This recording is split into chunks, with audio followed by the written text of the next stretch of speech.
네, 안녕하세요. 오늘 첫 번째 시간 맡은 김정태입니다. 오늘 저는 소셜 퍼블리싱, 요즘 소셜이 대세잖아요. 저도 소셜이라는 걸 붙여봤습니다. 물론 오늘 이 자리를 위해서 급조한 건 아니고 이제 제가 했던 거가 원래 소셜 퍼블리싱한 이유로 진행을 했었는데 제가 대부분 강의나 이제 이런 걸 할 때 잘 얘기하지는 않았던 부분이에요. 근데 저한테 주제 선정에 대해서 좀 자유를 주셨기 때문에 제가 그럼 이걸 해보겠다 해서 어떻게 보면 여기 오신 분들은 정말 특권 아닌 특권, 제가 바로 잘 이해하기 하지 않는, 하지만 저의 정체성에 있어서 또 제가 하는 거에 있어서 좀 중요한 키워드 중에 하나가 소셜 퍼블리싱인데 그 부분에 대해서 제가 준비를 했습니다. 우리 송하정 대표님이 그 사진 3장 이상 찍으라고 하니까 저한테 엄청난 사진 찍으신 것 같아서 저에 대한 게 아니라 아마 저 리뷰 때문에 그런가 생각하겠습니다. 저는 미스크에서 일하고 있어요. 사회혁신 전문을 한 투자 컨설팅 스태프고 사회혁신을 전문으로 하기 위해서 저희가 여러 가지 활동하고 있는데 이제 소그룹 오시는 분들에게는 조금 더 저 말씀드리겠습니다. 아이고 먼저 하면 안 되네. 제가 질문이 있었는데 그 혹시 여러 가지 활동을 하시면서 내가 관심 있는 분야에 필요한 콘텐츠, 뭐 필요한 책도 좋습니다. 뭐 여러 가지 그런 것들을 찾는 데 있어서 어려움들, 찾으려고 했는데 못 찾았다. 한국어 자료라든지 그런 경험들 해보신 분 한 분 있으세요? 한번 손 들어보시면. 내가 관심 있는 분야에 대해서 정말 뭔가 배우고 싶어서 찾아봤는데 도서관이든 서점이든 어디든 인터넷이든 마음에 드는 한국어 자료 이런 거, 특히 한국어 자료 참 못 받았다. 혹시 있으신 분? 경험 있으신 분 있으세요? 네, 몇 분 계시죠? 네. 그리고 내 버킷리스트, 요즘 버킷리스트가 유행이라고 하는데 내 버킷리스트 중에 하나가 내 이름으로 된 책, 내가 번역한 뭔가를 내고 싶은 거, 혹시 그런 소망이 있으신 분? 네, 있으시면 네. 자, 제가 했던 소셜 퍼블리싱이 왜 가능하냐면 바로 이 두 가지가 융합이 되게 그렇습니다. 한 번으로는 이제 문제죠. 우리가 원하는 콘텐츠가 없다는 그 문제는 항상 있고요. 시장이 왜곡됐기 때문에 그렇죠. 두 번째는 사람마다 누구나 자신의 이름을 가진 글을 쓰거나 번역을 하고 싶은 좋은 선한 의도를 가지고 있습니다. 이 두 개가 연합이 됐을 때 아주 무시무시한 결과가 있다는 것을 오늘 좀 말씀드리려고 하는 거예요. 제가 2005년이었습니다. 뉴욕에서 제가 이제 좀 늦게 사회생활을 시작을 했어요. 그래서 저의 첫 직장이 유엔을 들어갔는데 그때가 저의 나이가 30살이었습니다. 제가 과연 무엇을 해야 될지 많은 고민을 하다가 27살에야 국제라는 분야에 대해서 내가 좀 더 명확하게 뭔가 꿈을 가져야 되겠다 했었고요. 그때 이제 2005년에 이런 경험을 하면서 느꼈던 여러 가지 문제점 중에 하나가 유엔이나 국제개발협력에 대해서 뭔가 공부하고 싶은데 특히 한국어 자료가 찾을 수가 없어요. 왜 이런 자료들이 없을까? 그게 저에게 큰 개인적인 불만족이었습니다. 왜 그랬을까요, 여러분? 이런 자료들을 왜 찾기가 어려울까요? 사회혁신이든 사회적 기업가 정신이든 여러분들이 중요하게 여기는 키워드를 생각해 보시면 한국이든 어디든 그런 자료들을 쉽게 만나기 어렵습니다. 물론 멘토도 만나기 어렵지만 그런 자료들도 사실 만나기 어렵죠. 그러다가 이제 이런 고민을 가졌는데 2009년이 돼도 어떤 변화들이 있지 않아요. 제가 이제 한국어 자료가 좀 있었으면 좋겠다라고 생각했던 자료가 있었는데 유엔에서 나온 겁니다. 근데 그 자료가 여전히 번역이 되지도 않고 여전히 아무런 변화가 없다는 걸 보고서 제가 이제 2009년까지 버텼죠. 근데 우연한 기회에 안철수 당시 카이스트 교수님이 했던 좋은 MBA라는 과정이 열렸습니다. 3개월 동안 열렸는데 저는 MBA 쪽 당시에 관심 전혀 없었고 단지 이 인물에 끌렸어요. 와, 이분 한번 만나보고 싶다 해서 희망 제작소에서 이거를 등록해서 들었는데 이 3개월간의 좋은 MBA가 정말 저를 변화시켰습니다. 어떤 면으로 비즈니스란 이렇게 선하게도 이용할 수 있겠구나. 저는 비즈니스를 사실 안 좋아했어요. 비즈니스는 정말 나쁜 거고 그런 쪽으로 생각했는데 이때 경험을 통해서 제가 이제 한바탕 뒤집어진 거고 그 경험이 저에게 에디터 월드라는 출판사를 이거 수업을 들으면서 그냥 홧김에 저질러 버렸습니다. 제가 당시에 용산구에 살고 있었는데 용산구청 가서 문화 과가 있어요. 거기 가시면 누구나 출판을 등록할 수 있기 때문에 가서 그냥 질러버렸죠. 에디터 월드라는 그 당시에 로고도 없었고 에디터 월드를 만들고 제 돈에서 150만 원을 준비해가지고 창업자본금으로 했습니다. 자, 그게 바로 2009년 에디터 월드의 시작이었고 그것이 시작됐던 이유가 뭐죠? 바로 제가 가졌던 한 가지 커다란 문제의식. 내가 관심 있는 분야에 왜 이러한 콘텐츠들이 유통되지 않을까? 바로 그 문제였습니다. 자, 사회적 출판이라고 한다는 것은 쉽게 좀 정리해드리면요. 사회적 공익적 유익을 증대시키는 콘텐츠의 기획과 유통 과정을 말합니다. 그리고 왜 사회적 출판인가? 아까 제 문제의식을 말씀드렸잖아요. 대부분의 출판 유통에 일하는 하시는 분들은 수익이라는 부분들을 가장 이제 생각하기 때문에 소위 안 팔리는 것, 소위 시장성이 없는 것을 건드리지 않습니다. 그렇다 보니까 우리가 필요로 하고 아주 소수가 필요로 하긴 하지만 꼭 생태계의 다양성을 위해서 건전한 생태계를 위해서 필요한 콘텐츠들이 발굴되지도 않고 기획되지도 않고 유통되지 않죠. 그것에 대한 부정적인 영향들은 바로 이 넥스트 제너레이션이 다 부담하게 됩니다. 그런 거를 듣지를 못하면 사실 볼 수가 없기 때문에 가장 어떻게 보면 기초적인 이런 문제들이 있게 되는 거죠. 그래서 사회적인 출판을 기획하고자 하는 사람들이 많이 필요하게 됩니다. 여기서 제가 출판이라는 것을 얘기했다고 해서 출판이 꼭 어떤 글을 쓰는 것만은 말씀드린 건 아니고요. 퍼블리싱이라는 것은 내가 가진 생각을 퍼블릭하게 공개적으로 그걸 표현한다고 표현할 때 퍼블리싱이지 그것을 꼭 어떤 책의 출판만을 말하는 게 아닙니다. 자, 몇 가지 사례를 제가 좀 말씀드릴게요. 사회 출판의 예, 첫 번째는 영국의 웨지우드라는 사람인데 혹시 영국 가보신 분 있으세요? 영국? 네, 영국 가보시면 혹시 여기 가보셨나요? 웨지우드라는 곳? 네, 특히 여성분들, 한국분들 소문 다 듣고 가세요. 런던에 좀 외곽으로 가면 웨지우드라는 이제 그 공간이 있는데 도자기 아주 로열 그 왕실에 납품하는 도자기입니다. 이 웨지우드라는 분들이 이분이 영국에 그 당시 노예 문제가 있었는데요. 그 문제에 저항하기 위해서 썼던 방법이 도자기에 이걸 썼습니다. Am I not a man and a brother? 나는 사람도 아니고 나는 형제도 아니단 말입니까? 라고 해서 그 노예의 형상을 그린 이 배지, 그 다음에 그릇들을 만들어서 이게 베스트셀러가 됐습니다. 사람들에게 정말 바람직한 사회가 어느 곳이라는 것을 바로 내가 하고 있는 도자기에 그 메시지를 담아서 퍼블리싱을 한 거죠. 자, 이게 바로 어떤 사회적 출판의 아주 좋은 일이라고 볼 수 있고요. 두 번째는 여러분들이 좀 잘 아실 만한 국제 적십자사를 만든 분이 앙리 듀낭입니다. 노벨 평화상 제1회 수상자인데 이분은 원래 미를 봤던 제분업자였어요. 그런데 인생이 아주 드라마틱하게 변하죠. 그 변했던 이유가 있는데 그분이 비즈니스의 문제 때문에 솔페리노의 그 들판을 이렇게 걷다가 거기서 봤었던 전쟁의 모습을 보고서 이분이 완전히 생각이 바뀝니다. 그리고서 자신의 집에 와서 솔페리노의 회상이라는 조그만 책자를 쓰게 되는데 이건 이제 한국어로 번역된 만화고 원래는 만화가 아니고요. 이게 조그만 책자입니다. 그 솔페리노의 회상이라는 책을 이분이 쓰시면서 이게 과연 우리 인류의 모습인가? 적군이든 악군이든 부상자가 있다면 우리는 인도주의적으로 도와야 될 의무가 있다는 것을 하시면서 이제 인생의 엄청 그 방향을 바꾸게 되셨죠. 자, 이런 식으로 어떤 사회 긍정적인 변화를 위해서 필요한 여러 가지 아이디어, 생각들 그런 거에 대한 것을 퍼블릭하게 나누는 것을 사회적 출판이라고 보시면 되겠습니다. 자, 그래서 에디터월드가 시작했던 것들이 처음에 시작한 게 이제 국제 최초의 국제대학원 소개하는 책자. 제가 국제대학원을 아는데 국제대학원에 대한 약간 신화들이 있어요. 그 신화를 깨기 위해서 정말 갈 사람들 가고 정말 오지 말아야 될 분들은 오지 말도록 저희가 이제 섭외를 해서 7분의 저자들이 같이 책을 만들었습니다. 또 두 번째 한 거는 지속가능한 미래예측 툴킷. 이것은 오페라 하우스 시드니 그쪽을 만든 아루비라는 세계적인 글로벌 엔지니어링 회사가 있어요. 여기에서 미래 예측이라는 부분들을 엄청 강조해서 만들고 있는데 이걸 저희가 만들어서 지금 비즈니스 컨설팅하는 데서 쓰고 있습니다. 광주 디자인 비엔날레 저희가 공식 초청을 받아서 이제 전시도 들어갔고요. 그 다음에 오늘 제가 책도 이따 선물 가져왔는데 이러한 스미소니언에서 나온 스웨덴 90%와 함께하는 디자인 시리즈들을 저희가 번역 기자 프로젝트로 내고 있습니다. 자, 이런 책들을 내는데 평균 한 1,500만 원이 들어요. 그래서 좋은 책을 내지만 비용이 많이 들기 때문에 책을 쉽게 내지 못하잖아요. 그래서 저희들의 비즈니스 모델이 뭐냐면 번역 투자자 비즈니스 모델입니다. 아까 제가 초창기에 말씀드렸죠. 내가 원하는 콘텐츠가 없다라는 문제의식이 있고 두 번째는 내가 저자든 역자든 내가 관심 있는 분야의 저자, 역자로 데뷔하고 싶은 여러분의 디자이너가 있습니다. 자, 그 부분을 제가 연결시켰어요. 그래서 일반 출판사는 대부분 글을 쓰거나 번역하는 기회를 안 주는데 저희 출판사는 다 드립니다. 어떻게? 1인당 40만 원씩 투자자로 저희와 함께 하시면 여러분들이 관심 있어 하시는 이런 주제에 대해서 얼마든지 역자로 동참하실 수가 있어요. 그래서 이 책의 경우는 21분이 그렇게 동참을 하셨습니다. 21분이면 얼마가 저희에게 투자가 되죠? 40만 원씩 840만 원. 순식간에 이제 엄청난 제작비가 다 나오는 거죠. 이 책도 제 기억으로 17분이 이제 저희와 함께 하셨는데 이런 식으로 해서 투자하시는 분들 번역도 하시고 그 다음에 책의 판매량만큼 로열티를 가져가시게 돼요. 그래서 이 첫 책 같은 경우는 지금 벌써 5세까지 가가지고 6,000부가 소진이 됐습니다.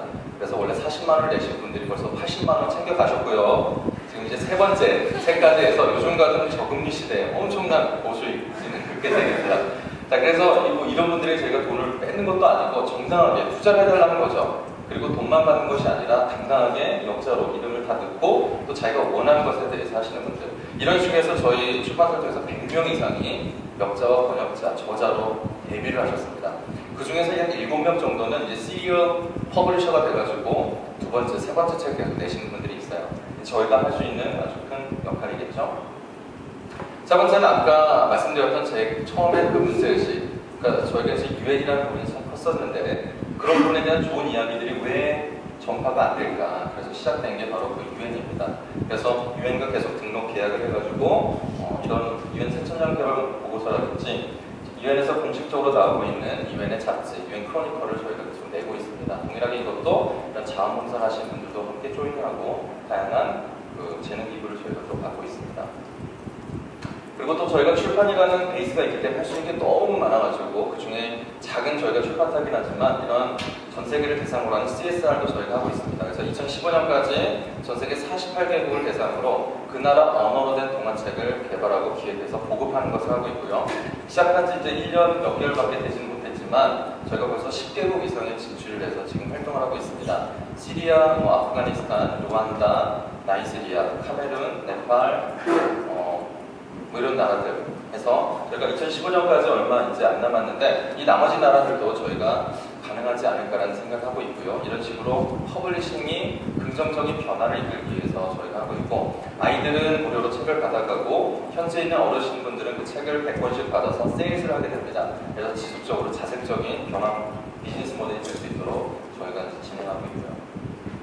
그리고 이제 미스크 저희 이제 하고 있는 게 임팩트 투자, 뭐 사회혁신 이런 부분들이 있는데 아까 말씀드렸던 그 동일한 모델을 가지고 이런 관심 있는 부분들이 대거 참여를 해서 1인당 30만 원씩 내고 또 번역도 하시면서 즐기면서 책의 저자, 역자로 데뷔하는 즐거움도 받고 또 이런 부분들을 이제 사회 전파하는 소셜 퍼블리셔에서로 역할들을 하고 계시죠. 그래서 얼마 전에 런칭이 됐고 지금 한 달 1월 달 내에 번역이 마감돼서 이제 3월 중순 정도면 아마 관심 있는 분들이 읽으실 수 있는 한국어로 책이 좀 나올 수가 있겠습니다. 그리고 사회혁신 전문 투자 컨설팅, 지금 제가 일을 하고 있는 미스크에 저희 네이트돌과 같이 합병이 돼서 작년 11월부로 이제 한 가족이 됐어요. 그래서 처음에는 제가 시작을 했고 작게 이제 준비했던 출판사가 지금은 미스크와 함께 조금 더 원래 했던 부분 플러스 해서 사회혁신과 그다음에 임팩트 투자 이런 부분들을 저희들 계속적으로 집중을 해가고 있습니다. 그래서 제가 말씀드리고 싶은 메시지는 사실 출판이라는 부분들을 저도 뭐 하고 싶었던 것도 아니지만 제가 느꼈던 어떤 문제의식을 기반으로 일단 한 걸음을 나갔을 때 보여줄 수 있는 또 다른 풍경들이 많았다는 것을 보게 되고요. 기존에 있었던 부분들이 작동하지 않았을 때 왜 사회혁신이 필요한가, 자 그런 부분들을 저는 출판이라는 예를 통해서 여러분들께 한 가지 예를 말씀드린 겁니다. 출판사가 변하기까지 기다리는 것이 아니라 내가 소비자로서 내가 그것을 참을 수가 없다면 내가 제작자 겸 내가 그것을 문제를 해결하는 문제 해결자로서의 역할을 하게 되면 바로 이런 사회적 출판이든 어떤 분야는 어떤 커다란 변화가 있지 않을까 생각을 하게 됩니다. 감사합니다. 안녕하세요. 네, 저는 홈피스 에듀케이션 호의 박자연입니다. 사실 제가 오랜만에 강연을 하는 거여가지고 어떤 얘기를 해야 될지 좀 잘 모르겠더라고요. 그래서 어떤 얘기를 하면 좋을지 좀 고민을 하다 보니까 생각이 끝나질 않아가지고 좀 정리를 잘 못하게 됐어요. 근데 지금 호의가 저희 내부적으로는 좀 많은 변화를 겪고 있어서 제가 좀 생각 정리가 좀 잘 안 되는데 그래도 우리가 어떻게 해서 여기까지 오게 됐는지 그 과정에 대한 이야기를 조금 나누면서 아마 여기 오신 분들도 나름대로의 그런 과정을 밟아가시고 싶어 하시는 거라고 저는 생각하거든요. 그래서 저희가 거쳤던 그런 시행착오들과 그런 과정에 대한 이야기를 통해서 조금이라도 좀 도움이 되셨으면 하는 바람의 과정입니다. 그래서 저희는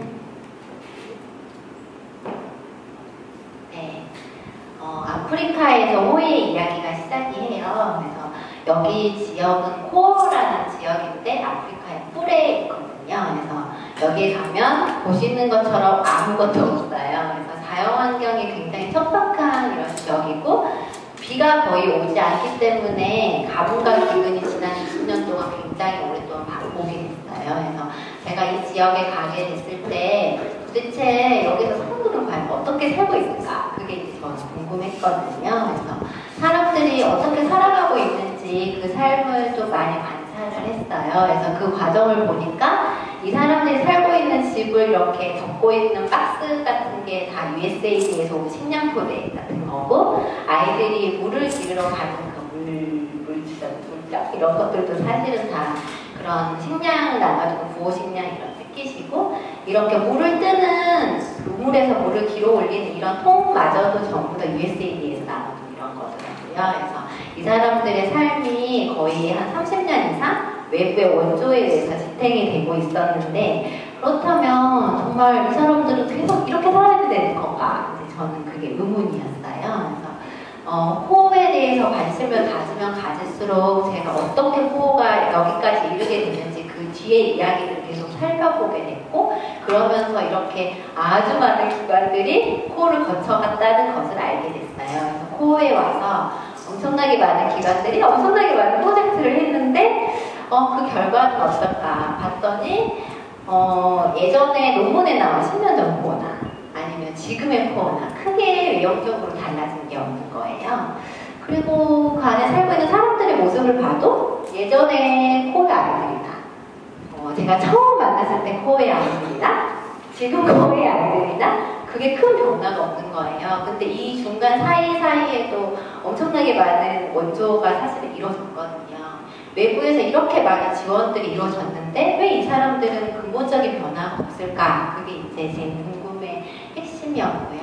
그러면 어디서부터 과연 시작을 하는 게 진짜 변화를 만들 수 있을까? 그게 이제 제 궁금증이었고 그걸 이제 쭉 따라갔어요. 그래서 그렇다 보니까 결국에는 그 공동체에서 자신의 가능성을 찾아가는 꿈을 가진 사람들이 되게 필요하다는 생각이 들었고, 그런 꿈을 가져가는 사람들이 점점점 늘어나서 자신의 공동체를 새롭게 해석할 수 있는 사람들이 많아지는 게 중요하다고 생각을 했고, 그게 결국은 교육이라고 생각을 했어요. 근데 여기서 질문이 있는데 호의라는 게 호피스 에듀케이션에서 나온 거예요. 근데 진짜 여러분들은 정말 희망의 교육이라고 믿으시나요? 제가 이제까지 이거에 대해서 굉장히 많이 사람들하고 얘기를 해봤는데 대부분 한국에 계신 분들은 희망의 교육이라고 믿지 않아요. 왜냐하면 우리가 학교에서 배웠던 교육이나 우리가 이제까지 거쳐왔던 과정들이 내 자신의 잠재력을 찾아보고 그것을 발견하고 키워가는 과정을 경험한 게 아니라 좋은 점수를 잘 받아서 좋은 대학에 가고 좋은 직장에 가고 그렇게 쭉 가다 보니까 나랑 안 맞네? 그렇다면 난 어디서부터 다시 시작해야지? 라는 고민을 하게 되는 경우가 많다 보니까 그 교육이라는 것 자체에 대한 불신이 사실 우리 내부적으로 굉장히 많이 있어요. 그렇지만 그 교육을 그런 결과로 보지 않냐고 과정으로 보면은 교육을 새롭게 다시 볼 수 있고 그 교육의 본질을 회복하는 일이 그 희망을 만들어 가는 라고 이제 저희는 생각하게 되었습니다.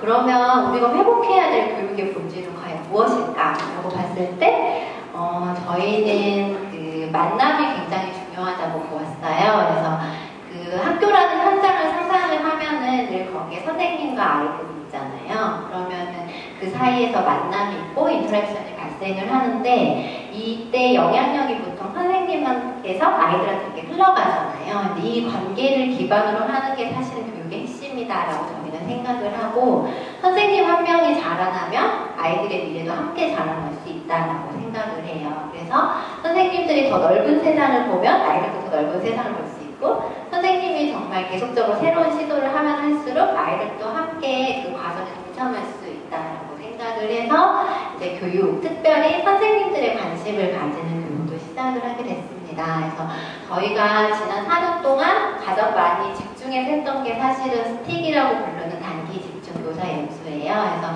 이거는 한국에 계시는 초, 중등 선생님들이 모여서 1년 동안 열심히 프로그램을 만들어요.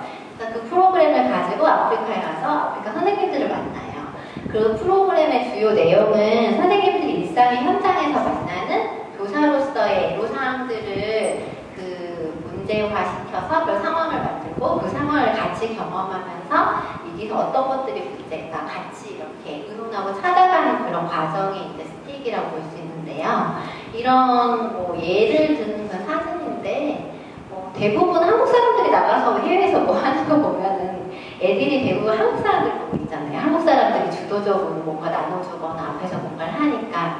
근데 저희가 지향하는 바는 현지 선생님들을 세우는 것이거든요. 그래서 아이들이 우리 한국 사람들 보는 게 아니고 여기 현지 선생님들하고 더 밀접한 관계를 가질 수 있게 우리 현지 선생님들을 지원하고 현지 선생님들을 통해서 아이들을 가르치는 게 더 지속 가능한 구조를 만들어가는 거라고 생각을 합니다.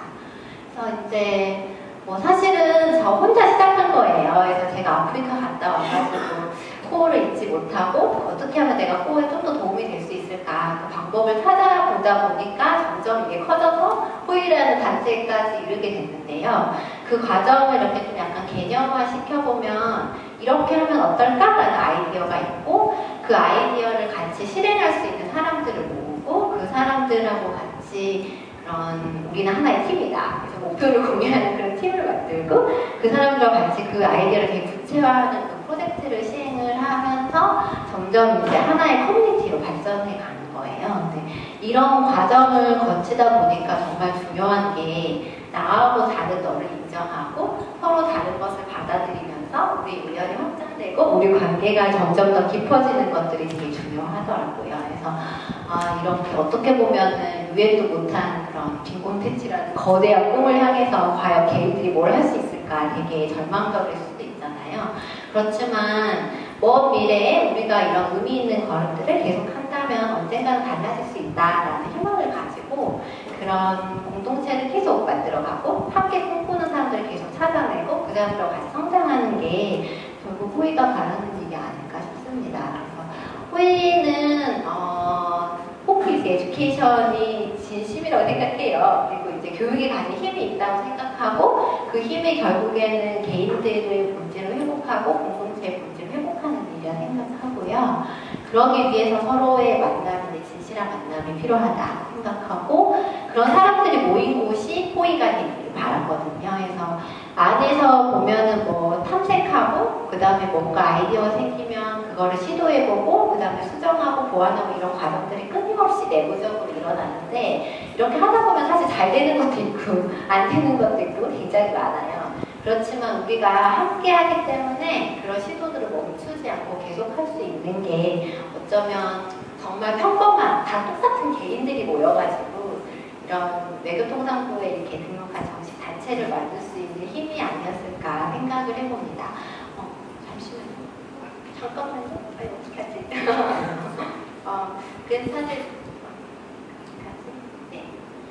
저희가 호의를 좀 소개하는 아주 짧은 애니메이션을 만들었어요. 그래서 이 애니메이션은 한 사람의 아주 작은 행동의 변화가 정말 시간이 더해지고 여러 사람들의 마음이 더해지면 어떤 결과를 나타내는가 아주 짧은 애니메이션을 만들어 봤는데 그걸 보고 끝내도록 할게요.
네, 감사합니다. 호이였습니다. 예, 안녕하세요. 저는 지금 서다법인 루트 임팩트의 그 CEO를 맡고 있는 정경선입니다. 그 앞에 계셨던 두 연사분께서 워낙 저명하시고 또 이 분야에 대해서 잘 알려주신 분들이어서 저희는 다소 생소해서 잘 안 알려진 단체다 보니까 이제 루틴 팩트에 대해서 소개를 드리는 걸로 저희 오늘 10분에서 15분을 사용하려고 합니다. 일단 루틴 팩트에 대해서 먼저 소개를 드릴게요. 저희 서당법인 루틴 팩트는 작년 7월에 서울시에 등록된 굉장히 파릇파릇한 사단법인이고요. 그래서 저희 비전은 모든 사람이 각자의 방식으로 사회적 문제 해결에 기여할 수 있는 세상이고, 이런 비전을 달성하기 위해서 저희는 더 나은 세상을 만들고자 하는 사람들이 성공할 수 있도록 인프라를 조성한다, 이런 미션을 가지고 있습니다. 제가 왜 이런 일을 시작하게 됐는지에 대해서 돌이켜보면은 저는 특별한 계기가 있었던 것 같지는 않아요. 그래서 저는 대신에 왜 세상에는 굉장히 많은 선한 분들이 존재하고, 그리고 그분들이 이 사회를 정말 더 나은 곳으로 만들기 위해서 굉장히 노력을 하는데, 왜 우리나라에서는 굉장히 회의적으로 그런 분들에게 왜 너는 돈도 안 되는 일을 하니? 너는 어떻게 먹고 살라 그러니? 다른 사람들은 뭐 이렇게 잘 자기 혼자서 이제 얕게 잘 살고 있는데 너는 왜 이렇게 사니? 이런 얘기를 들으면서 이제 사람들이 응원은 해주지 못할지언정 오히려 그 뜻을 꺾는 그 상황들이 굉장히 많잖아요. 저는 그래서 정말 우리가 어떤 좋은 일을 하고자 하는 분들께서 정말 좋은 사회적 성과를 낸다면은 그분들은 마땅히 응원받아야 하고, 그리고 그분들이 만들어내는 사회적 성과에 대한 정당한 대우를 받아야 된다고 생각을 해서 이 사단법인 루틴을 만들게 되었습니다. 이제 저희도 사실 지금 한 7개월 만에 사업 방향성을 굉장히 크게 지금 다시 정하고 있는 시간인데요. 근데 워크숍을 진행을 하고 있기는 하지만, 그래서 여태까지 일단 저희가 했던 사업들을 바탕으로 저희 단체에 대해서 설명을 드리도록 하겠습니다. 허브 서울이라는 공간에 대해서 혹시 아시는 분 계시나요? 예, 보겠습니다. 허브 서울은 이제 사회혁신가들을 위한 커뮤니티고, 이제 글로벌 지금 한 30개 정도 도시에서 운영이 되고 있어요. 이제 여기는 사회혁신을 이루고자 하는 다양한 분들이 모여서 그냥 단순히 사무실 공간이 아니라 서로 활발하게 콜라보레이션을 일으키는 것을 지원을 하는 공간인데, 이제 원래 이 허브 같은 경우는 허브 서울을 저희의 파트너사인 임팩트스퀘어에서 한 2년 반 정도부터 준비를 했었어요. 근데 이제 저희는 아까도 말씀드렸던 것처럼 선한 분들이 더 잘 될 수 있는 인프라를 조성을 하는 게 저희 목적 사업이다 보니까 굉장히 뜻이 잘 맞는구나, 그리고 방향성이 일치한다고 생각을 해서 작년, 그러니까 2011년 12월 정도에 그게 박동철 대표님이랑 조혜민 대표님을 뵙고 같이 허브 사업을 준비를 하기로 했어요. 근데 물론 그 전까지는 조금 오고 가면서 여러 가지 얘기를 하기는 했었는데, 사실 그때는 이런 데 관심이 있을 만한 재단이나 대기업 사회공헌팀 이런 데를 많이 알아보고 다녔는데, 이게 굉장히 애매한 게, 사실 여러분들께도 제가 저희는 커뮤니티를 지향합니다, 콜라보레이션을 활발하게 하겠습니다라고 말씀드리지만, 여러분들은 그런 게 어떤 건지 감이 잘 안 오시잖아요. 사실 저도 잘 안 알아요, 이게 어떻게 이루어지는 건지에 대해서. 그러다 보니까 사실 굉장히 단기적으로 분명한 성과를 내야 되는 기업이나 재단에서는 이런 사업을 하기가 굉장히 힘드셔서, 그렇다면 그냥 지금 보면 아까 김정태 이사님께서 지금 이 상황의 문제를 인식을 하고 우리가 이 문제에 대해서 해결을 해보자 라고 해서 저희가 자체적으로 펀드레이징을 해가지고 임팩트스퀘어 저희, 그리고 우리나라에서 가장 성공한 소셜벤처라고 할 수 있는 딜라이트의 창업 멤버 2분, 그리고 소셜 디자인 그룹인 에스파이어까지 해서 4단체가 일단 저희가 모여서 허브 서울을 강남구 삼성동의 선장농협 부근에 조그맣게 일단 만들어보게 되었습니다. 이제 이런 식으로 키친 공간과, 그리고 저 오른쪽에 잘 안 보이는 곳이 이제 코워킹 공간인데, 저희가 이제 23분 정도까지 죄송합니다. 23분까지 이제 일하실 수가 있고, 그래서 지금 요즘에 이제 관심이 있으신 분들 많이 오셔서 이제 멤버 알아보고 계시고, 저희 지금 첫 그룹 멤버로는 여행사, 그러니까 동정 여행은 아니고 좀 의미 있는 여행과 가이드 일자리 창출을 목표로 하는 마이리얼 트립 혹시 아시나요? 예, 마이리얼 트립이 지금 첫 번째 그룹 멤버로 참여를 해서 일을 하고 있습니다.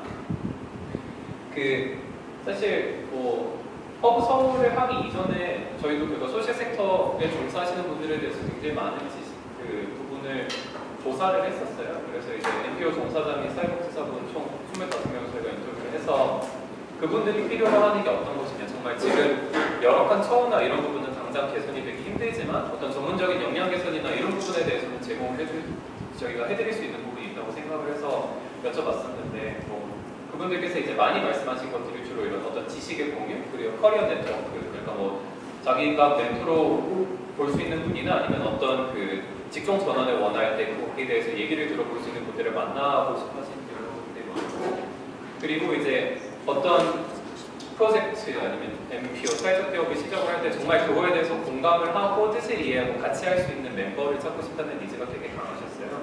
그래서 저희는 일단 그 허브 서울을 통해서 일단 이런 관심 있는 분들을 많이 모아서 이분들끼리 서로 커뮤니케이션 하면서 이러한 니즈들을 채워줄 수 있고 또 저희 운영진 측에서도 적극적으로 개입을 해서 그런 분들께 여러 가지 서비스와 프로그램을 제공하려고 하고 있습니다. 그리고 이제 그 저희의 필란트로피 어드바이저리 즉 자선 자문 사업이 있는데요. 이거 정말 너무 프레젠테이션을 못 만들어서 부끄러운데 제가 미국에 작년에 몇 번을 다녀오면서 느꼈었던 거는 그쪽에는 공익 섹터가 굉장히 크게 그러니까 정말 생태계로서 조성이 돼 있어요. 뭐 다들 뭐 여러 가지 뉴스 보시면 아시겠지만 미국은 뭐 비영리 기부금도 되게 많이 거치고 뭐 재단들도 정말 많고 그런데 미국에서 보니까 그분들은 어떤 이 전체적인 정책 방향이나 그리고 비영리가 어떤 식으로 좀 더 성과를 잘 내고 이걸 시스템화할 것인가 이런 부분에 대해서 결국 관련된 학문이나 정책 연구기관 그리고 언론에서도 이런 역할을 되게 잘 해주시는 거고 그 다음에 이런 부분들에 대해서 정말 그분들이 활동할 수 있는 어떤 에너지를 제공을 하는 엄청나게 거대한 자선 사업가와 그리고 기부 문화가 굉장히 잘 활성화가 되어 있는 거고 그리고 여기 이분들이 준 어떤 가이드라인과 그리고 기부금들을 바탕으로 확실하게 사회적 성과를 이뤄내는 사회적 기업과 비영리 활동가 이런 부분에 섹터가 전반적으로 잘 나와 있어서 이제 미국에서는 커다란 비영리 섹터가 조성이 되어 있는데 죄송합니다. 이제 이게 어디라고 할 수 없는 나라의 공익 섹터 생태계를 보면은 제가 사실 이 부분을 이 공익 정책연구기관, 언론 이런 부분을 저도 만나본 적이 없어서 없다고 단정을 지을 수가 없는데 만약에 근데 그분들이 정말 활동을 이미 잘하고 계시다면 아니면 충분한 어떤 서포트를 받고 계시다면 지금처럼 우리가 어떤 충분한 자료나 정보 없이 맨땅에 헤딩하게 비영리 활동을 하지는 않고 있는 것 같아요. 그리고 다들 아시지만 얼마 전에 중앙일보에서 나왔던 것 같은데 우리나라 기부 문화 지수가 케냐보다 낮다는 발표가 얼마 전에 있었더라고요. 그러니까 사실 이게 저희는 제가 원래 잠재적인 자선 사업가분들을 좀 만나면서 얘기를 많이 들었던 거는 우리나라는 굉장히 남들이 보기에는 충분히 여유가 있다고 비춰지는 분들조차도 굉장히 팍팍하세요. 그분들 마음에 굉장히 여유가 없고 항상 나는 더 가져야 돼, 더 준비해야 돼, 나는 남들이 원하는 뭔가를 더 이뤄야 돼 이런 부분에 굉장히 그분들도 고민을 많이 하고 계시기 때문에 기부나 이런 거에 대해서 다들 충분한 공감대가 안 이루어지고 있기 때문에 이제 여기 타이니한 심장 역할을 하고 있고 그렇다 보니까 결국에는 여기 요 손발에 해당하시는 이 중에서 몇 분이나 굉장히 많은 분들일 거라고 추측합니다만 사회적 기업을 하려던가 아니면 MPO에서 활동을 하시려는 분들은 혈액 지원도 아니면 신경계 지원도 없이 정말 자기 혼자 살아남아서 일을 해야 되는 굉장히 열악한 상황에 지금 계신 것 같습니다. 혹은 저희는 이제 그게 문제라고 생각을 했던 거죠. 그래서 이제 저희는 사실 여기도 그렇고 여기도 그렇고 일단 심장에서 피가 돌아줘야지 발달을 할 수가 있는 곳이잖아요. 그래서 저희는 정말 진정성 있는 자선 사업가들이 한국에 있어줘야겠다. 정말 빌 게이츠, 워런 버핏 아니면 피에르 오미디아처럼 혁신적인 방법으로 정말 본인의 시간과 돈, 영향력 모든 걸 사용을 해서 좋은 일을 해보자 하는 분들이 우리나라에도 나와야 하지 않을까라고 생각을 해서 요 자선자문 사업이라는 걸 시작을 하게 됐어요. 근데 여러분들도 사실 자선자문 사업이라는 거에 대해서 들었을 때 어떤 것들이 잘 감이 안 오시잖아요. 그러니까 우리도 뭔가 이런 어떤 재단을 만들어서 운영을 하거나 자선 사업을 하거나 기부를 하려고 했을 때 그게 정말 단순히 어떤 지금의 문제를 해결하는 게 아니라 근본적인 문제를 해결을 하고 거기서 성과를 내고 평가를 낼 수 있는 것이 돼야 되는 게 자선자문이라고 생각을 했는데 저희도 이 부분에 대해서 이해가 부족하기 때문에 저희는 로펠러라는 이름을 다들 아시잖아요. 이제 로펠러 가문은 지금 6대 혹은 7대에 거쳐서 계속해서 자선 활동을 해오고 있어요. 이제 근데 그러다 보니까 자기들만으로는 이거를 잘하기가 힘들다는 걸 알아서 그 패밀리 오피스라는 곳에서 자기들의 자선 사업들을 관리해주는 그러니까 서포트 사무실을 뒀었어요. 근데 이게 80년 정도 되고 워낙 많은 데이터와 어떤 노하우들이 축적이 되다 보니까 이제 뭐 빌 게이츠나 워런 버핏도 이번에 기빙 클래지 만들면서 이런 부분에 대해서 록펠러 가문 쪽에 도움을 요청하고 이제 다른 자선가들도 그쪽의 노하우에 대해서 알고 싶어하면서 그러면 이거 자체도 우리의 새로운 자선 사업이 될 수 있겠다. 다른 자선가들이 정말 일을 잘할 수 있도록 도와주는 기관을 만들자 해서 마카펠라 필란트로피 어드바이저라는 조직을 만드셨어요. 근데 이제 저희도 이 분들을 어떻게 운 좋게 소개를 받아서 이분들이 그리고 저희가 하는 일에 대해서 되게 공감을 많이 해주셨어요. 어떻게 보면 시장 라인 비슷한 거니까. 그래서 이분들께 일단 저희가 1년에 몇 분 저희 직원들과 펠로우 파견을 해서 저쪽에서 그 자선 자문 사업에 대한 직무 연수를 받고 그리고 이쪽에서 뭐 저 선물용으로 몇 번 갖고 오기는 했는데 자선 자문에 대한 가이드를 발간하고 계세요. 그래서 이건 지금 한국에 번역 출간하는 사업을 진행하고 있습니다.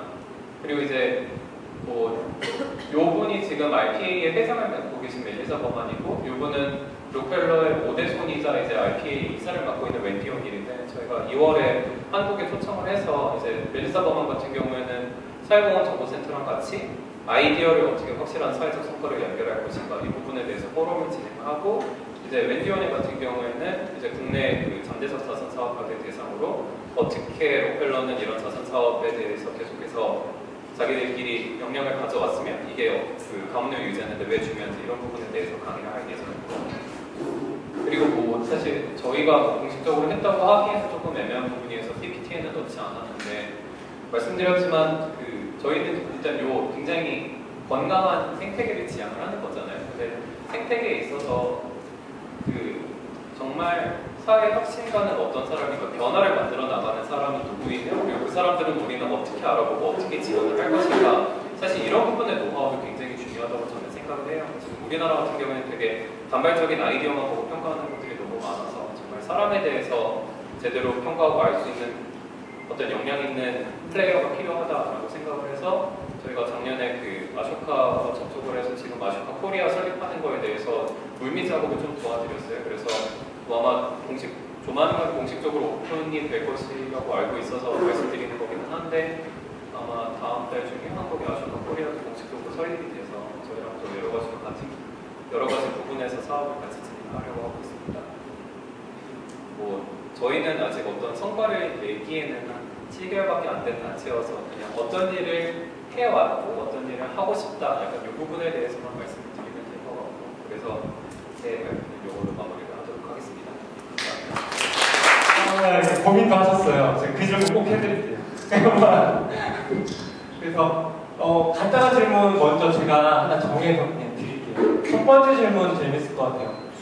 제가 읽어드릴게요. 자신의 길을 찾기 위한 독서 방법이 있으신가요? 있다면 어떻게 하고 계신가요?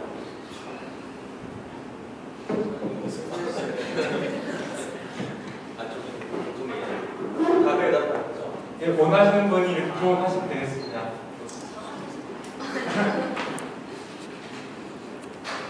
아, 네. 질문 주신 분 개인적으로 알아가지고 답변하고 싶었는데 저는 책을 보는 걸 되게 중요하게 생각해요. 그래서 책을 읽다 보면은 아이디어가 이제 구체화될 수도 있는 거고 그리고 또 여러 각도에서 볼 수가 있는 거잖아요. 또 책을 보면은 그 책 자체에서 또 많은 가르치기들이 가능하고 책이 또 다음 책을 또 소개시켜주는 그런 일들이 많이 있거든요. 그래서 저는 항상 고민하고 내 고민들을 분명히 어딘가에 누군가 고민을 가지고 있을 거고 그 고민에 대한 답이 어딘가에 분명히 존재한다라는 믿음을 가지고 있어서 그런 책을 찾아내려고 굉장히 노력하는 편이죠. 있을까요? 네. 예, 저는 혈액형이 A형이고 내성적인데 저 같은 사람에게 책은 정말 축복이라고 생각을 해요. 사람들 만나면 되게 좋아하거든요. 커피 많이 마시고 제 쿠폰이 엄청 많습니다. 커피숍 종류별로 많이 있어요. 그런데 또 그런 거 말고도 이제 책을 통해서도 저는 정말 많이 하는데 저는 어떤 주제에 관심이 있으면 일단 그 주제에 대한 한국에서 나온 책 다 중문합니다. 그래서 예전에 스쿨 스토리가 스토리를 이긴다 이제 그거를 쓰게 된 계기도 그 시기 정도에 제가 스토리텔링에 되게 관심이 많이 졌어요. 그래서 그 스토리텔링에 대한 거를 교보문고, 그 인터넷 교보문고 이런 데다 딱 검색하시면 나올 만한 책들이 한 10몇 권 됩니다. 뭐 일단은 다 주문하시면은 아까워서라도 읽으시면 돼요.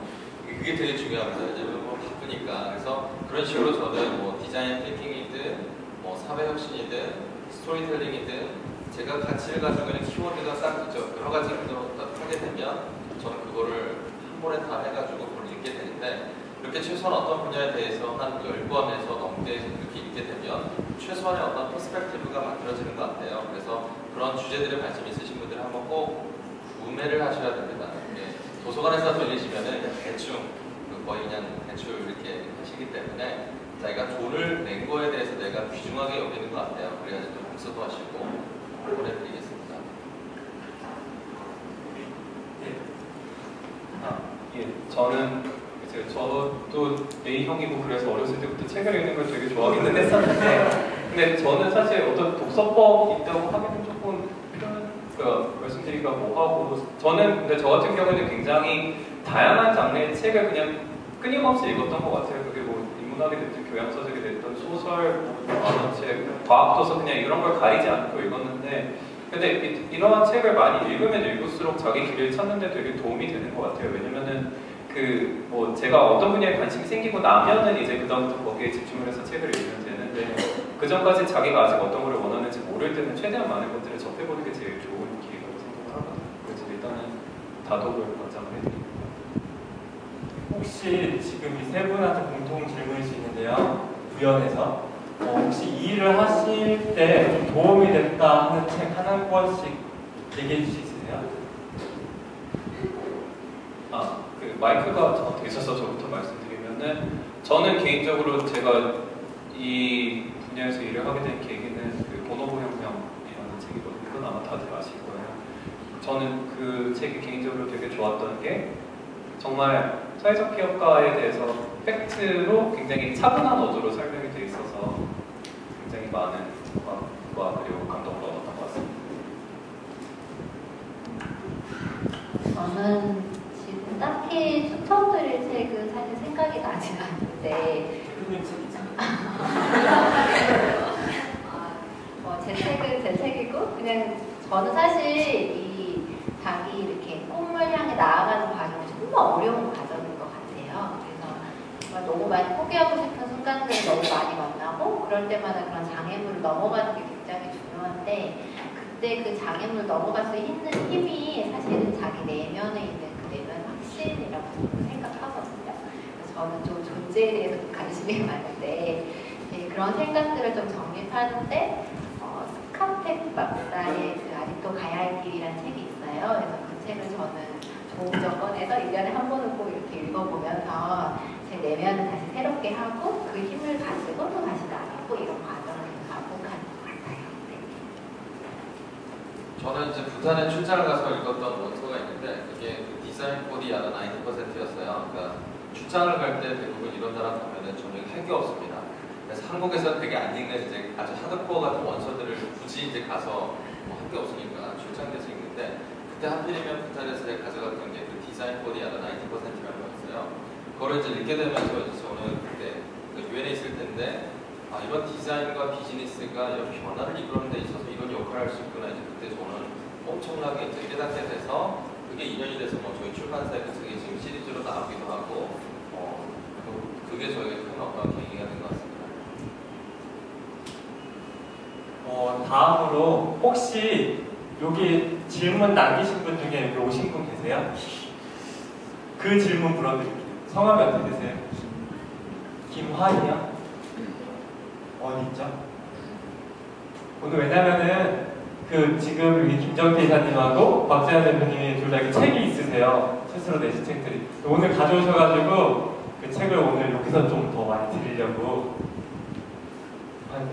이게 아까 모 대표님께서 어렵다고 하셨던, 직접 질문 한번 해주실래요?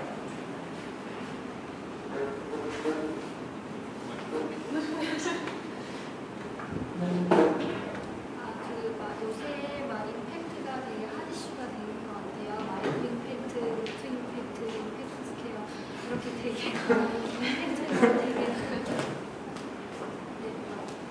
켜져 있어요. 임팩트라는 말이 되게 많은데요.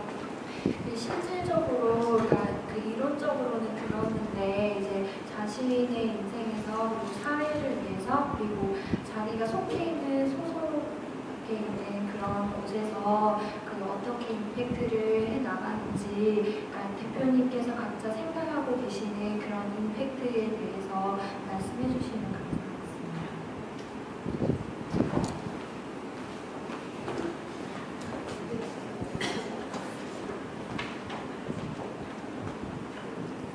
말을 잊으셨나요? 아 그래요? 진짜 저한테는 아니죠. 맞습니다. 다 아시겠지만 뭐 임팩트 비즈니스, 임팩트 투자, 요즘 임팩트 뭐 요즘 경제라는 얘기도 저희가 쓰는데 임팩트 쉽게 정해드리면 이겁니다. 임팩트는 어떤 특정한 이슈에 대해서 사람의 긍정적인 이야기를 임팩트라고 보시면 돼요. 근데 임팩트라는 단어를 보시면 약간 부정적인 의미로 영어권에 많이 씁니다. have an impact, have an impact라고 하시면 약간 뭐 네거티브라는 표현을 쓰진 않지만 임팩트 자체가 사실 부정적인 영향을 주다라는 걸로 이제 아시겠지만 있습니다. 그래서 어떤 우리들의 변화에 대한 노력이 없으면 대부분의 사회 문제들은요 가만히 있으면 부정적으로 흐르게 돼 있어요. 그런데 그런 부정적으로 흐르는 부분들을 어떻게 우리가 긍정적으로 사회 변화를 이끌어낼 것인가, 그게 바로 긍정의 임팩트를 내는 건데, 임팩트라는 것은 다양한 사람들이 가지고 있는 여러 가지 이슈들, 그 이슈를 속에 있는 사람들이 긍정적인 방향의 이야기가 계속 지속적으로 만들어지는 것을 임팩트라고 보시면 됩니다. 그거를 위해서 하는 비즈니스를 임팩트 비즈니스, 그러한 경제를 임팩트 경제, 그거를 하는 투자를 임팩트 투자라고 보시면 돼요. 그래서 아웃풋, 아웃컴, 임팩트라고 저희가 하죠. 아웃풋은 예를 들어서 뭐 빵을 10개를 전달했다. 그래서 아웃컴은 뭐죠? 그 빵을 먹고서 배고픈 사람들이 그 빵을 먹고서 기운을 차려서 뭐 학교에 가게 됐다. 그게 아웃컴입니다. 그런데 그 아웃컴으로 끝나는 게 대부분인데 거기서 한층 더 나아가서 임팩트란 무엇인가? 그렇게 했던 사람들이 커뮤니티를 만들어서 뭐 비즈니스를 한다든지, 그렇게 해서 뭐 사회적 빵집이 만들어졌다든지, 그래서 지속 가능한 변화의 시작이 바로 그런 특정 이슈에 대한 사람의 이야기죠. 그래서 그렇게 생각하시면 좋을 것 같습니다. 아니 뭐 짜고 치면 뭐가 되나요? 박수 치시면 어떻게 되나요? 어떻게 생각하시나요? 루트 임팩트 하셨는데 뭐 임팩트. 사실 임팩트에 대해서 워낙 잘 정리를 해주셔서 저희는 그냥 왜 루트 임팩트라고 이름을 지었냐 하면은 그냥 긍정적인 변화라는 의미로 사용을 한 거예요. 사실 그렇게까지 깊은 고민을 안 하고 사용을 했다는 게 어떻게 보면 저희 관점싸움이기는 한데, 저희는 그러니까 이 임팩트가 어떻게 뭐 단순히 표면적인 것만 변화를 시키는 게 아니라 정말 문제의 근원에서부터 변화를 일으켜서 전반적으로 우리가 보는 모든 사회 변화를 이끌어내자, 그렇게 해서 이제 루트라는 이름을 지은 거고, 아까 여쭤보신 그 질문에만 해당해서 대답을 하자면 저희가 이제 만들고자 하는 임팩트는 아까도 말씀드렸던 것처럼 지금 이 생태계 빌더로서의 임팩트를 내고 싶어 하는 것 같아요. 그러니까 어떤 하나하나 직접 사업, 그러니까 뭐 예를 들어 박찬 대표님처럼 지금 그 아프리카의 문제를 해결하는 게 아니라 우리는 이 문제를 해결하는 이 수많은 플레이어들과 수많은 자원들 사이에 잘 뭐든 신경망이라고 해야 될지 아니면 이런 것들이 연결을 하는 그런 역할을 하고 싶습니다. 예, 고민이 좀 해결되셨나요? 오늘은 여기서 저희가 부론 모임하면서도 좀 질문을 이제 편하게 하실 수 있는 시간이 있어요. 대신에 지금 질문하면은 책을 받을 수 있어요. 그래서 질문 하시고 싶다. 두 분 더 하세요. 네.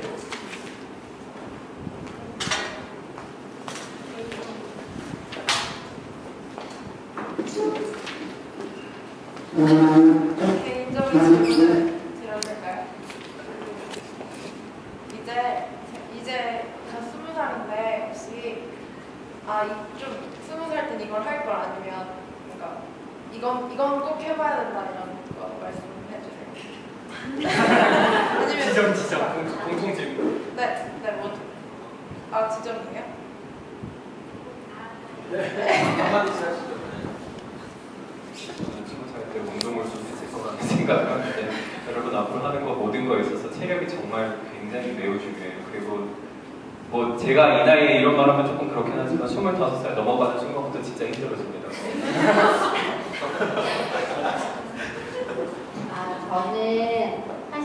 대학 생활을 열심히 하지 않았거든요. 그래서 전공 공부를 거의 하지 않고 다른 짓을 굉장히 열심히 했기 때문에 저는 그게 좀 많이 아쉬워요. 그래서 내가 왜 공부를 하는지 그런 목적에 대해서 좀 더 분명하게 알았으면 내가 더 많은 기회들과 더 많은 경험들을 가질 수 있었을 텐데 내가 왜 그 자리에 존재하는가에 대해서 치열하게 고민하지를 않았기 때문에 그냥 아주 소중한 시간들을 그냥 흘려보낸 것 같은 그게 좀 많이 안타깝거든요. 그래서 내가 만약에 다시 20살로 돌아간다면 내가 하고 있는 공부를 정말 누구보다도 열심히 정말 잘하고 싶다. 그 공부에 대한 욕심이 저는 있는 것 같아요. 전공이 어떻게 되세요? 저 올해 벤처 중국 벤처 중소기업이에요. 와, 멋진 전공. 저도 대학생 때 방금 말씀하신 것처럼 궁금해가지고 제 선배들에게 항상 물어봤어요. 어떻게 하면 제가 대학생활을 후회하지 않고 성공적으로 할 수 있겠습니까? 했더니 이분들이 다 이제 지혜를 나눠주시는데 대부분 이분들이 하지 못한 거를 다 얘기하시더라고요. 공통점이 거의 두 가지입니다. 첫째, 책 많이 읽어라. 둘째, 가능한 한 여행 많이 다녀라. 그래서 제가 이 두 가지에 집중하기 시작했어요. 대학생 동안 한 700권의 책을 읽었고 여행을 제가 여름 때마다 계속 나왔습니다. 동남아도 가고 중국도 가고 터키도 가고 일본도 가고. 그랬더니요, 제가 학점 그렇게 좋지도 않고 자금 받아본 적도 없고 저기 스펙이랑 이력서를 제가 자격증 토익 시험을 보진 못했지만 제가 대학생을 생각하면 제가 너무나 만족스러워요. 왜냐하면 대부분의 사람들이 놓치고 있는 그 두 가지를 엄마만큼은 어느 정도 좀 했다는 생각이고요. 저만의 생각을 들어야 세 번째는 그래도 좀 뭔가 좀 재미나게 노는 거 하나 개발하시면 좋을 것 같아요. 이제 그렇게 하다 보니까 제가 좀 시리어스하게 돼가지고 아니 좀 노래하고 싶은데 노래방 가면 노래 부를 것도 없고 그래서 약간 좀 재미없는 것 같아요. 이제 이 나이에 별로 좀 춤도 배우려고 막 하는데 사람들이 막 기겁을 합니다. 그래서 조금 이렇게 젊으실 때부터 좀 이렇게 놀 수 있는 걸 좀 개발하면 좋을 것 같고 네 번째는 일기 쓰시면 정말 좋은 것 같아요. 그러니까 시간이 갈수록 정말 바빠지면서 자기가 어떤 삶을 살아왔는지도 다 잊어버리게 되는데 자기의 이야기의 궤적이 어디에서 어디로 그어 있는지를 알고 있는 사람은 자신감이 있을 수가 있어요. 그래서 아무도 잘 안 쓰거든요. 그래서 잘 안 쓰는 일기 쓰시고 책 많이 읽으시고 여행 많이 하시면서 근데 좀 노세요.